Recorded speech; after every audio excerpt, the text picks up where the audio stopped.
പഞ്ചാഗ്നി പ്രണയം. രചന ആമി. അവതരണം ഷാഹുൽ മലയിൽ. എഡിറ്റിംഗ് ഷെരീജ് പൂനൂർ. നിർമ്മാണം PNR ക്രിയേഷൻസ്. എനിക്കങ്ങനെയാണോ? അടുപ്പിക്ക് പോയിട്ട് ഒരു ഉമ്മ കിട്ടാൻ ഞാൻ വേഴാമ്പലും മഴ കാത്തിക്കുന്ന പോലെ കണ്ണിലും മണ്ണെണ്ണ ഒഴിച്ച് കാത്തിക്കുക. ഉമ്മ വെച്ച കുട്ടികളുണ്ടാവുന്ന പറഞ്ഞ് നോൺട്രി വെച്ചേക്കുക. അതുകൊണ്ട് എനിക്കറിയാം നിങ്ങളുടെ വേദന. അതുകൊണ്ട് മാത്രം ഞാൻ പെട്ടിയും കിടക്കെടുത്ത് ഇങ്ങോട്ട് വന്ന്. അല്ലാതെ അവള് നിന്നെ തൊടാൻ സമ്മതിക്കായിട്ടല്ല. ഷാൻ പറഞ്ഞു കേട്ട് എന്നെ ട്രോളാൻ നിൽക്കാതെ ഐഡിയ വേണോ? അതിനല്ലേടാ നിന്നോട് ഇങ്ങോട്ട് വരാൻ പറഞ്ഞ്. ഒരു വിധത്തിൽ എൻ്റെ പെണ്ണൊന്നും അടുപ്പിക്കുന്നില്ല. ആ നേരം അപ്പോഴത്തെ ദേഷ്യത്തിൽ അടിച്ചും പോയി. ഇപ്പോഴാണെങ്കിൽ നോക്കുന്ന പോലില്ല. എന്തിന് അവരുടെ കിടത്ത മൂലം താഴെയുള്ള റൂമിലാ എന്നൊക്കെ കിച്ചുവിൻ്റെ വാക്ക് കേട്ട് എബി ഒരു ഫലൂട കിട്ടുമോ?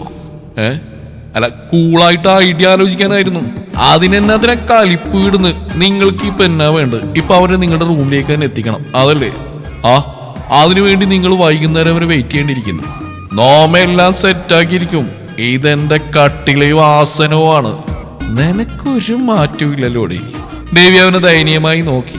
എവിടെ? ചെക്കൻ ആമ്പൊക്കെ വിട്ട് കൈ കഴുകാൻ പോയി. ഫുഡ് കഴിച്ച ക്ഷീണത്തിൽ എബി പിന്നീട് വൈകുന്നേരം വരെ ഉറങ്ങി തീർത്തു. യാത്ര ചെയ്ത് ക്ഷീണിച്ചു വന്നുകൊണ്ട് തന്നെ അവന്മാരും അവനെ ശല്യപ്പെടുത്താൻ പോയില്ല. ഈ സമയത്തിനിടയിൽ അവർ 5 പിടിപ്പത് പണി നോക്കിയിട്ടും പെൺപടകൾ ഒരു നടക്കും അടുത്തില്ല. അവസാനം കിച്ചണിൽ വെച്ച് അവർ തടഞ്ഞു നിർത്തി.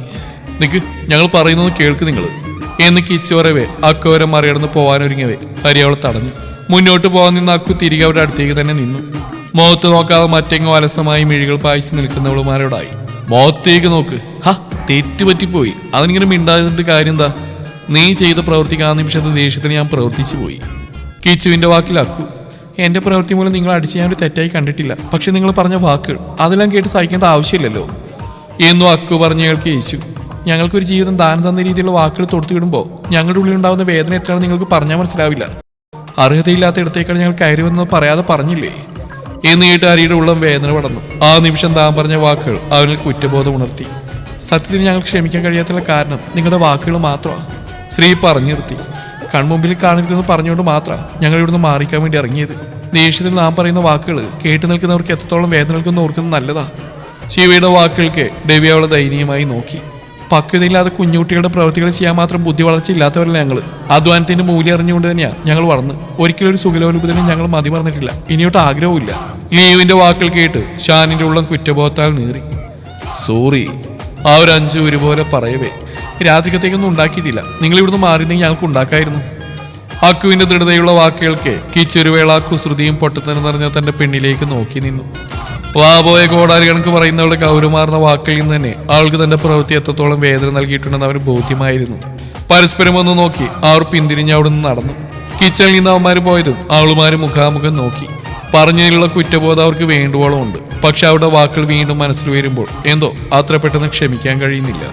ശ്രീയുടെ വാക്കിൽ ക്ഷമിക്കാൻ കഴിയില്ലെങ്കിലും ദേഷ്യോട്ട് അവരോടിട്ടില്ല താനും. പക്ഷെ ഈ ഒരു പിണക്ക് നമുക്ക് ആവശ്യമായി പോയില്ലേ എന്ന് ലീവ് പറയുന്ന ടീച്ചു. അവരോട് ക്ഷമിച്ചു കഴിഞ്ഞൊന്ന് സോഫ്റ്റ് ആയ അവരോടൊപ്പം നമ്മൾ സ്വിറ്റ്സർലൻഡിലേക്ക് കെട്ടിയെടുക്കേണ്ടി വരും. അതുകൊണ്ട് നമുക്ക് വല്ലാതെ ആ കുറ്റബോധമുള്ള മുഖത്തേക്ക് നോക്കി മനസ്സിലേക്ക് തോന്നണ്ട. ഇതെല്ലാം നമ്മുടെ അടവാണെന്ന് അറിയുമ്പോൾ അവരുടെ കയ്യിൽ നിന്നെല്ലാം കൊട്ടയോടെ മേടിക്കേണ്ടി വരും. അത് ഓർക്കുമ്പോൾ ഒരു ചങ്കിടിപ്പാടി എന്ന് ശിവ അവരെല്ലാം നോക്കി ദയനീയമായി പറഞ്ഞു. അവരവളോട് യോജിച്ചു. അവരുടെ ട്രിപ്പ് ക്യാൻസൽ ആകുന്നവരെ നമ്മൾ ഒറ്റയ്ക്ക് നടക്കാൻ പാടില്ല. എങ്ങാനും അവരുടെ മുന്നിൽ പെട്ടുപോയാൽ അവർ ഏത് വിധേനയും പ്രശ്നം സോൾവ് ചെയ്യാൻ നോക്കും. അതുകൊണ്ട് നമ്മുടെ കിടത്ത് നമ്മുടെ റൂമിൽ തന്നെ തുടരേണ്ടി വരും എന്നാക്കു കാര്യമായി ചിന്തിച്ച് പറഞ്ഞു. പിന്നീട് അവർ തകൃതിയായി രാത്രിക്കുള്ള ചപ്പാത്തിയും ചിക്കൻ കറിയും തയ്യാറാക്കുന്നതിലേക്ക് കടന്നു. ഹലോ പെങ്ങൾസ് എന്ന ശബ്ദം കേട്ട് അവർ തിരിഞ്ഞു നോക്കുമ്പോൾ മുറ്റത്തൊരുമായി എന്ന കണക്ക് ഹെഡ്സെറ്റും ചെവിയിൽ തിരികെ കുട്ടി ട്രൗസറും പനിയിട്ടുകൊണ്ട് ഇളിച്ചു നിൽക്കുകയാണ് എബി. ഇളിച്ചുകൊണ്ട് നിൽക്കുകയാണെങ്കിൽ ഇടയ്ക്കിടയ്ക്ക് അവന്റെ മുഖത്ത് നവരസങ്ങൾ മാറി മറിയുന്നുണ്ടായിരുന്നു. അതിന് കാരണം കുറച്ചു മുമ്പേ പോത്തുപോലെ കിടന്നുറങ്ങിയവന്റെ പുറത്തിയിട്ട് ചവിട്ടിയതിന്റെ ഫലമായി ബെഡിൽ നിന്ന് ഉരുണ്ട് വീണ എബി മുഖമുയർത്തി നോക്കിയപ്പോൾ 5 കട്ടക്കലിപ്പിൽ നിൽക്കുന്ന കണ്ട അവൻ. എന്നാടാ ഉറങ്ങാനും സമ്മതിക്കില്ല മനുഷ്യനെ. ഞങ്ങളുടെ ഉറക്കങ്ങളായിട്ട് നീ പോത്തുപോലെ ഇത്രയും നേരം ഉറങ്ങിയില്ലേ? അത് മതി. മനുഷ്യനിവിടെ മുള്ളിമേല നിൽക്കുന്നത്. മുള്ളിമേലാണെങ്കിൽ അവിടെ നിന്ന് മാറി നിൽക്കണം മിസ്റ്റർ, ഇല്ലെങ്കിൽ മുള്ളുത്തില്ലേ? നിങ്ങളുടെ ചവിട്ടുകൊണ്ട് എന്റെ സ്ത്രീധനക്കോലിന് വല്ലതും സംഭവിച്ച് ദാമ്പത്യ ജീവിതം തുടങ്ങി 1 മാസം പോലാത്തൊരു യുവകോമളുടെ ദാമ്പത്യ ജീവിതം ഒരു ചോദിച്ചുണ്ടാക്കി മാറ്റരുത്. മിക്കവാറും നിങ്ങളെ സെറ്റാക്കി ഞാൻ ഇവിടുന്ന് പോകുമ്പോ ഒരു കുപ്പി പിണ്ടതൈലും കൂടി മേടിക്കേണ്ടി വരും. പിണ്ടതൈലാക്കണ്ട, എണ്ണ തുണി തന്നെ ആക്കാം. എന്തേ? എന്റെ പൊന്നോ വേണ്ട, ഉള്ളത് തന്നെ ധാരാളം. ഇതിപ്പോ എന്തുണ്ടാ ഇങ്ങനെ ചവിട്ടി വീഴ്ത്താൻ? എന്തുണ്ടാവാൻ? അവളുമാരോട് പഠിച്ച പണി 18 നോക്കിയിട്ടൊന്നും നടക്കുന്നില്ല. 5 ഒറ്റക്കിട്ട പോലെയാ അവരുടെ നിലപാട് എന്ന് ഹരി പറയുന്നതായിട്ട് ഷാൻ. അല്ലെങ്കിലും 5ന് ഒന്നിച്ച് നിൽക്കുമ്പോൾ വല്ലാത്തൊരു ധൈര്യ. അത് ശരിയാ, അവർ ഒറ്റക്കിട്ട് അതൊരു നടപടിയാണെന്ന് തോന്നില്ല എന്ന് ഡേവി പറയവേ. അവരെ ഒന്ന് ഒറ്റക്ക് കിട്ടിയാ പോരെ, അത് ഞാൻ ഏറ്റെന്ന് പറഞ്ഞില്ലേ. ഇപ്പൊ ഞാൻ ഒന്നുകൂടെ ഉറങ്ങിയാലോ, നന്നായിട്ട് ഉറക്കം വരുന്നുണ്ട്. അഞ്ജുവയുടെ രൂക്ഷമായ നോട്ടത്തിൽ അവന്റെ ഉറക്കം രാജ്യം കടന്നു. പിടിച്ചു പിടിയാറെ പൊക്കിയെടുത്തുകൊണ്ട് കിച്ചൺ വാതിൽക്കൽ നിർത്തിയ നവരസങ്ങളായിരുന്നു നേരത്തെ അവന്റെ മുഖത്ത് കണ്ട്. നാറികള് ഒന്നും ഉറങ്ങി എണീറ്റ് പല്ലൂരും തേക്കാൻ അനുവദിച്ചില്ല. അല്ലെങ്കിലും ആരെങ്കിലും പല്ല് കഴിച്ചിട്ടാണ് അവരെല്ലാം കഴിക്കുന്നത് എന്ന ആത്മയോടെയാണ് അവനവരെ വിളിച്ചുകൊണ്ട് നിന്ന്. ഹലോ, ഭയങ്കര പാചകത്തിലാണല്ലോ, എന്തെങ്കിലും ഹെൽപ്പ് വേണോ എന്ന് ചോദിച്ചവൻ അകത്തേക്ക് കടന്നു വന്നു. അവർ ചുറ്റുപാടും നോക്കുന്നുണ്ട്. ഉള്ളിൽ അപായമണി മുഴങ്ങി എബി. അത് പിന്നെ ഞാൻ ഉദ്ദേശിച്ചത് ഈ രുചിച്ചു നോക്കി വല്ല സഹായം വേണമെന്ന്. നന്നായിട്ട് രുചിച്ചു നോക്കി റിസൾട്ട് പറയും ഞാൻ എന്ന് പറഞ്ഞ് വളവളാന്നുള്ള അവന്റെ സംസാരത്തിൽ എബി പെട്ടെന്ന് അവർ 5 പേരുടെ കൂട്ടായി മാറി. അവരോട് അടുത്തിടെ വഴിക്കൊണ്ട് രാത്രിയേക്കുള്ള ഭക്ഷണം അവന്റെ നേതൃത്വത്തിൽ എല്ലാവരും ഡൈനിങ് ടേബിളിൽ കൊണ്ടുവെക്കുന്നതാണ്. പടകൾ പല്ലിറുമ്പിലൂടെ നോക്കി നിന്ന്. കാരണം കുട്ടികൾക്ക് അസൂയ തെല്ലെന്നല്ലേ ഉള്ളത്. അവരെ അപ്പാടെ അവോയ്ഡ് ചെയ്തുകൊണ്ട് അവനോട് മാത്രം കൂട്ടുകൂടുന്നുള്ള ചെറിയ കുശുമ്പ്. ചെക്കന്മാർക്ക് ഭക്ഷണം വിളമ്പി വെച്ച് പിന്നീട് പെൺപട എബി അവരുടെ ഏട്ടന്റെ സ്ഥാനം നൽകി അവനായി ഭക്ഷണം വിളമ്പി. ഭക്ഷണ ശേഷം അടുക്കളയെല്ലാം വൃത്തിയാക്കി ഹാളിലായി സ്ഥാനം പിടിച്ചിട്ടുള്ള ചെക്കന്മാരെ നോക്കാതെ പെൺപടകൾ അവരുടെ റൂമിലേക്ക് പ്രവേശിക്കാൻ നിൽക്കവേ പുറത്തായി കോളിംഗ് ബെൽ അടിക്കുന്ന കേട്ട് 5 പേരും സംശയത്തോടെ തിരിഞ്ഞു നോക്കി. കാര്യറിയാതെ ചെക്കന്മാരും എണീറ്റു. അതേസമയം തന്നെ കിച്ചണിൽ നിന്നെന്തോ തപ്പിത്തിരഞ്ഞതിന്റെ ഫലമായി ഒരു ബോൾ നിറയെ നട്ട്സ് എടുത്തുകൊണ്ട് ഡേവി അങ്ങോട്ടേക്കായി കടന്നു വന്നു. ആരെ ഈ നേരത്ത് എന്ന് ഡേവി പറഞ്ഞ് അവരെ നോക്കിയതും നട്ട്സും കുറച്ചു കൊണ്ടുവന്ന് എബി. എല്ലാവരും മാറിന്നോളൂ, ഇതെന്റെയാ എന്ന് പറഞ്ഞ് അവരെല്ലാം തട്ടിമാറ്റി അവൻ കഥ കുറുന്നു പുഞ്ചിരിയോടെ. വെൽക്കം മോംസ് എന്ന് പറയവേ ആ 10 പേരുടെയും മിഴികൾ വാതിൽ കടന്നു വരുന്ന ആളിലേക്ക് തറഞ്ഞു നിന്നു. സീതാമ്മ, യശോദാമ്മ. അവരുടെ അതിരം മന്ത്രിച്ചു കഴിഞ്ഞതും ആൺപടകളുടെ മിഴികൾ എബിയിലേക്ക് നീണ്ടു. അകത്തേക്ക് കടന്നു വന്നവർ എബിയുടെ തലയിലായി തലോടി. നാ തല്ലുണി, നീ എപ്പോ വന്ന് ഇങ്ങോട്ട്? ഞാൻ രാവിലെ തന്നെ എത്തി സീതാമ്മേ. അതുകൊണ്ട് പണ്ടത്തെ പോലെ ഞാൻ അങ്ങോട്ട് വരുന്ന സമയം നിൽക്കുന്ന പോലെ എല്ലാവരും ഒരുമിച്ച് നിൽക്കാൻ എനിക്കൊരാഗ്രഹം. അതുകൊണ്ട് ആ പിടിച്ചു പിടിയാതെ 2 അമ്മമാരെ ഇങ്ങോട്ട് കൊണ്ടുവന്ന്. ഇനി ഏതായാലും വന്ന സ്ഥിതിക്ക് 2-3 ദിവസം ഇവിടെ നിൽക്കാം, നമുക്ക് പൊളിക്കാം. അയ്യോ, അതൊന്നും സാധിക്കില്ല. ഒരു ദിവസം നിൽക്കാൻ വേണ്ടിയാ വന്ന്. അവിടെ അതെല്ലാം ഏൽപ്പിച്ചിട്ട് വന്നല്ലേ, അങ്ങനെ നിൽക്കാൻ പറ്റുമോ? ഏതായാലും മക്കളോടൊപ്പം ഒരു ദിവസം നിൽക്കാനുള്ള ആഗ്രഹം കൊണ്ടാ എടിപിടിന്ന് ഞങ്ങൾ 2 പേരും വന്നു തന്നെ. അത് കേൾക്കാൻ ആൺപടകളും പെൺപിള്ളേരും അവരെ സ്നേഹത്തോടെ പുണർന്നു. ഭക്ഷണം കഴിക്കാൻ അവർ നിർബന്ധിച്ചെങ്കിലും കഴിച്ചിട്ടാണ് വന്നതെന്ന് പറഞ്ഞു. എന്നാ അമ്മമാർ 2 ദോ റൂമിലേക്ക് കിടന്നോളൂ എന്ന് എബി പറഞ്ഞപ്പോഴേ പെൺപടകളുടെ ഉള്ളിലൂടെ വിറയൽ കടന്നുപോയി. യാത്ര ചെയ്തല്ലേ, ക്ഷീണമുണ്ട്, എന്ന് ഞങ്ങൾ കിടക്കുക, മക്കളും പോയി കിടന്നോളൂ എന്ന് കേൾക്കാൻ 5 പേരും പരിങ്ങി നിന്നു. കൃഷ്ണ പെട്ടോ എന്ന് ശിവ ഉള്ളാകെ പറഞ്ഞുകൊണ്ട് ബാക്കിയുള്ളവരെ നോക്കിയതും അവരുടെ ഈ അവസ്ഥ അത് തന്നെയായിരുന്നു. അപ്പോ എനിക്ക് ഉറക്കം വരുന്നുണ്ട്, ഞാനങ്ങ് ചാച്ചുവാണ്, എല്ലാരും പോയി കിടന്നോളൂ. Go to your classes, good night എന്ന് പറഞ്ഞ അവൻ കൈകളെ ബാക്കിയുള്ള നടിച്ചു കുറിച്ചുകൊണ്ട് അവന്മാരെ നോക്കിയത് അവരുടെ മുഖത്ത്.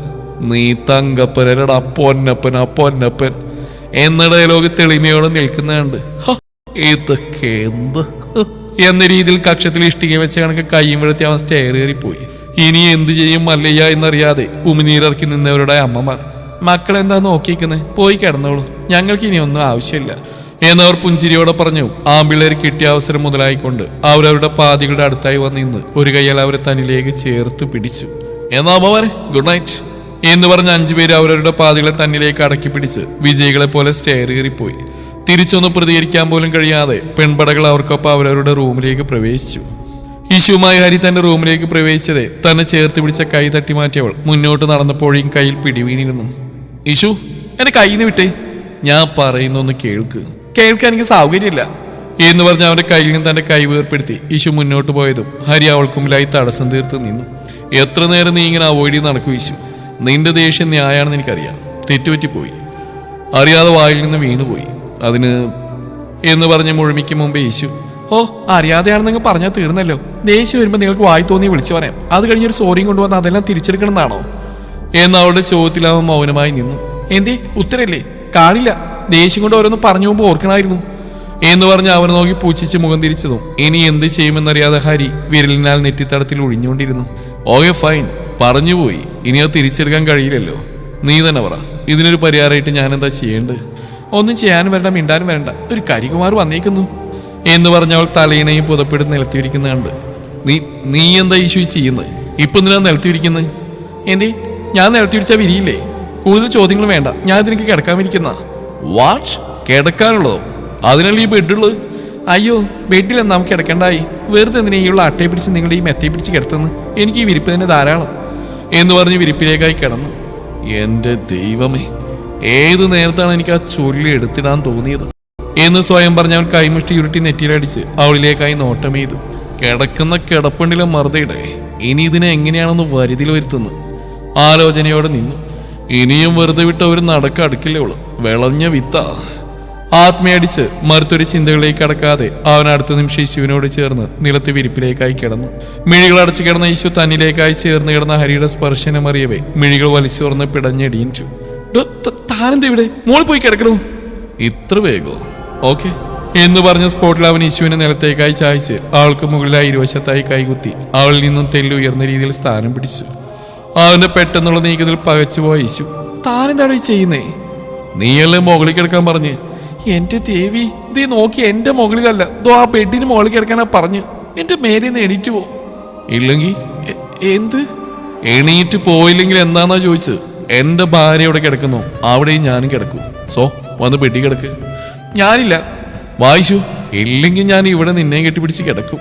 ഒന്ന് പോകുന്നുണ്ടോ എന്ന് പറഞ്ഞ് കലിപ്പിൽ തനിക്ക് ഇരുവശമായി നിർത്തിയ കൈ തട്ടി മാറ്റിയതും അതിൽ സപ്പോർട്ട് ചെയ്തെന്ന ഹരിയുടെ ബാലൻസ് സെറ്റ് യേശുവിന് മുകളിലേക്കായി അമർന്നു. അവന്റെ ഉരുക്ക് ബോഡി വീണ് പോസ്റ്റ് കണക്കാണ് യേശു കിടന്നതെങ്കിൽ ഹരി അവരുടെ ശരീരത്തിന്റെ മൃദുലതയിൽ സ്വയം മറന്നു നിന്നു. ആളിൽ നിന്നും പതിയെ ഉയർന്നുകൊണ്ട് അവരുടെ മുഖത്തേക്ക് നോക്കി.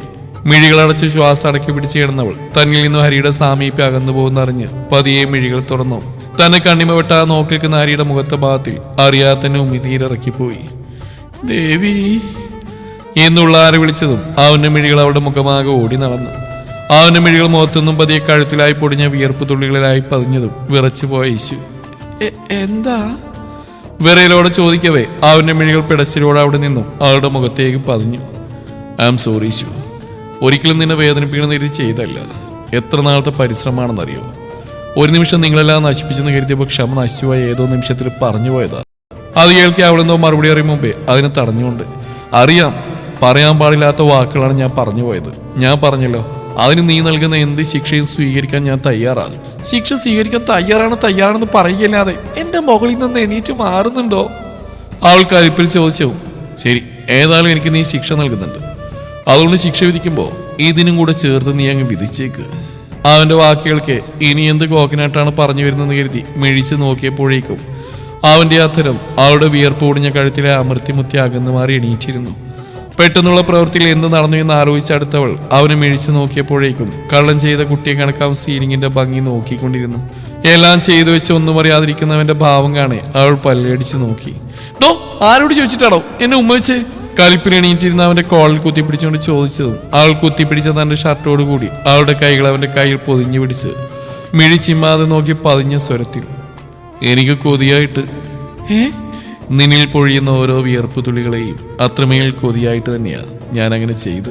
അവനങ്ങനെ വെട്ടി തുറന്നു പറയുമെന്ന് കരുതായിരുന്ന യേശു പിന്നീട് എന്ത് ചോദിക്കണമെന്നറിയാതെ തറഞ്ഞെന്നു. പതിയെ അവൻ മുറുക്കി പിടിച്ച അവന്റെ കൈകൾക്കുള്ളിൽ നിന്ന് തന്റെ കൈകളെ പണിപ്പെട്ട് വലിച്ചെടുത്ത് അവിടെ നിന്ന് എണീക്കാൻ തുടങ്ങും മുമ്പേ അവന്റെ കൈ അവിടെ കൈത്തണ്ടയിലായി വീണ്ടും പിടിച്ചിരുത്തിയിരുന്നു. ശിക്ഷ പറഞ്ഞില്ല? കള്ളച്ചിരിയോടെ ചോദിക്കുന്നവനെ കാണെ മനസ്സിൽ പല്ലുകടിച്ചു. നിനക്ക് ശിക്ഷയല്ലേ വേണ്ട, ഇപ്പൊ തരാം എന്ന ആത്മയോടെ. ഞാൻ എന്ത് ശിക്ഷ എന്നാലും അത് സ്വീകരിക്കാൻ തയ്യാറാണല്ലോ. Of course. ഈ ഓഫ് കോഴ്സ് ശിക്ഷ പറയുമ്പോൾ കാണണം. അവന് നോക്കി മനസ്സിൽ പറഞ്ഞവൾ ജോസ് പ്രകാശിന്റെ ചിരിയും നൽകി. ഓക്കെ, എന്നാ ശിക്ഷ ഇതാണ്. നിങ്ങളിങ്ങോട്ടൊരു പോകാനൊരു പ്ലാൻ ഇട്ടില്ലായിരുന്നു? വീഗാലാൻഡോ മറ്റോ? No, it's Switzerland. ആ, എന്തായാലും ലാൻഡ് അല്ലേ. ശിക്ഷ എന്താണെന്ന് പറയാം ലോ. ആ പറഞ്ഞ സ്ഥലത്തോട്ട് ഇയാൾ തനിച്ചങ്ങ് പോയാൽ മതി എന്ന് പറഞ്ഞവാളെ നിലത്ത് നനീറ്റ് പുതപ്പും കയ്യിലെടുത്ത് നേരെ കട്ടിലേക്ക് കിടന്ന് തലവഴി പുതപ്പ് മൂടി. അവളുടെ വാക്ക് കേട്ട് വായും തുറന്നിരുന്ന ഹരി ബോധം വന്ന കണക്ക്, ഏയ് Ishu, this is not fair. ഒറ്റയ്ക്ക് പോയത് സോളോ ട്രിപ്പ് അല്ല, ഹണിമൂൺ ട്രിപ്പാ എന്ന് ഇയാൾക്ക് പുതപ്പ് മൂടി യേശു ആ തലയിൽ നിന്ന് എടുത്തു മാറ്റി എണീറ്റിരുന്നുകൊണ്ട്, ഞാനൊന്നും പറയുന്നില്ല, ഓരോന്ന് വിളിച്ചു പറഞ്ഞു. ഇനിയിപ്പോ ഇതും ആഘോഷിക്കാത്ത കേടേയുള്ളൂ. ആണുങ്ങളായ വാക്ക് പാലിക്കണം.